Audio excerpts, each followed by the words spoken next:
السلام علیکم دوستو، امید ہے آپ خیریت سے ہوں گے۔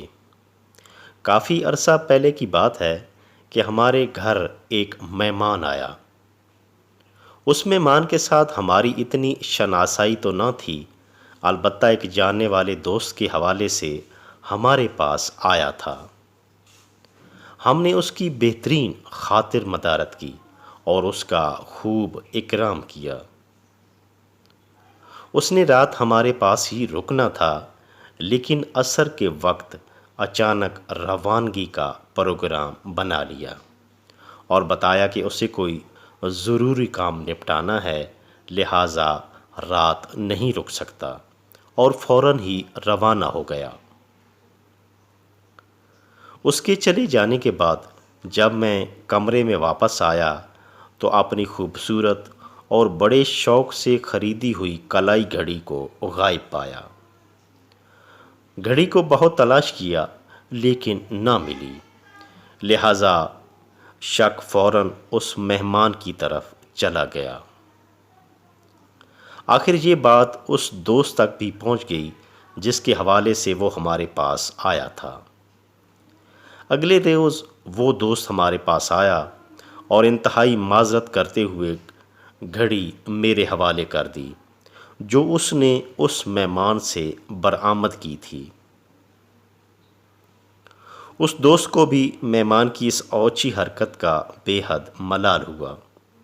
بہرحال اب تو اس بات کی تصدیق ہو گئی کہ گھڑی اسی مہمان نے ہی چرائی تھی۔ جو بھی یہ بات سنتا اس گھٹیا ذہن اور کم ظرف انسان کی اس کمین حرکت پر تعجب کا اظہار ضرور کرتا۔ ہم نے اس کی مہمان نوازی میں کوئی کسر نہ چھوڑی، اسے بہت عزت دی، اسے بہت چاہت سے اٹھایا بٹھایا، لیکن اس نے کیسی گھٹیا حرکت کی اور چند سو کی ایک معمولی سی چیز ہتھیا کر اپنی قدر و منزلت کو خاک میں ملا دیا۔ دراصل ایسے کم ظرف اور گھٹیا لوگ انسانی قدر اور تعلقات کی اہمیت کا ذرا برابر بھی لحاظ نہیں رکھتے۔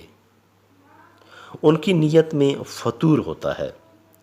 ایسے لوگوں کی آنکھوں میں بھوک ہوتی ہے اور آنکھوں کی بھوک کبھی ختم نہیں ہوتی۔ ایسے لوگ بس موقع کی تلاش میں رہتے ہیں اور مطلب پورا ہوتے ہی دوسروں کو نقصان پہنچا کر غائب ہو جاتے ہیں۔ یہ واقعہ گزشتہ روز اس وقت یاد آیا جب یہ خبر سنی کہ نیوزی لینڈ کی کرکٹ ٹیم پاکستان کا دورہ منسوخ کر کے واپس چلی گئی ہے۔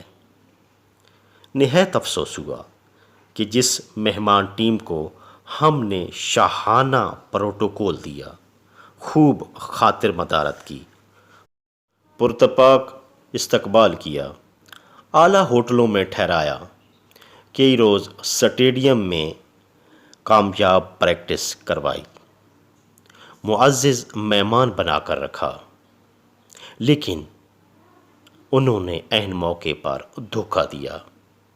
شائقین کرکٹ کے چمکتے دمکتے چہرے انتظار ہی کرتے رہے اور آخرکار انہیں مایوسی کا سامنا کرنا پڑا۔ مہمان ٹیم مینجمنٹ نے یک طرفہ فیصلہ کر کے دورہ کو منسوخ کرنے کا اعلان کر دیا۔ یہ کم ظرفی اور دھوکہ دہی کی اعلیٰ مثال ہے۔ اخلاقیات، مہمانداری کے تقاضوں اور پروفیشنلزم کی دھجیاں اڑا کر رکھ دی گئیں۔ ہماری مہمان نوازی، خلوص، پیار و محبت اور مروت کو یکسر فراموش کر کے گھٹیا پن کا مظاہرہ کیا گیا۔ نیوزی لینڈ کا کہنا ہے کہ سیکیورٹی تھریٹ کی وجہ سے یک طرفہ فیصلہ کر کے سیریز کو منسوخ کر دیا گیا ہے۔ بھلا ان سے کوئی پوچھے، تمہاری اپنی مینجمنٹ میں یہاں وزٹ کیا، سیکیورٹی کا بغور مشاہدہ کیا اور اطمینان پا کر ہی سیریز کے انعقاد کی حامی بھری گئی، اور ٹیم کو پاکستان بھیجا گیا۔ اب کون سا ایسا مسئلہ پیدا ہو گیا جو کہ اس وقت آپ کی مینجمنٹ کو نظر نہیں آیا؟ اب جب کہ آپ کو ہمارے سیکیورٹی ادارے یقین دہانی کروا رہے ہیں، حتیٰ کہ وزیر اعظم نے بھی بات کی، لیکن تم نے اس حواس باختگی میں کوئی بات نہ سنی اور دم دبا کر یہاں سے بھاگ نکلے۔ پوری دنیا میں تمہاری جگ ہنسائی ہوئی، لیکن تمہیں شرم نہ آئی اور کرکٹ پروفیشنلزم کا جنازہ نکال دیا۔ دوستو، آخر میں یہ کہوں گا کہ دل برداشتہ نہ ہوں۔ کرکٹ اور تعلقات کی بحالی میں کوشاں پاکستان کی ساری دنیا معترف ہے۔ خطے کی بدلتی ہوئی صورتحال اور پاکستان کا بھرپور کردار نے ہمارے دشمنوں کی نیندیں حرام کر دی ہیں۔ ہمارا دشمن حیران، پریشان اور نالاں ہے، لہٰذا ہمیں اس طرح کے اوچھے ہتھ کنڈوں اور شاطر چالوں کے لیے ہمہ وقت تیار رہنا چاہیے۔ اللہ تعالیٰ ہمارے پیارے وطن کو تا قیامت قائم و دائم رکھے۔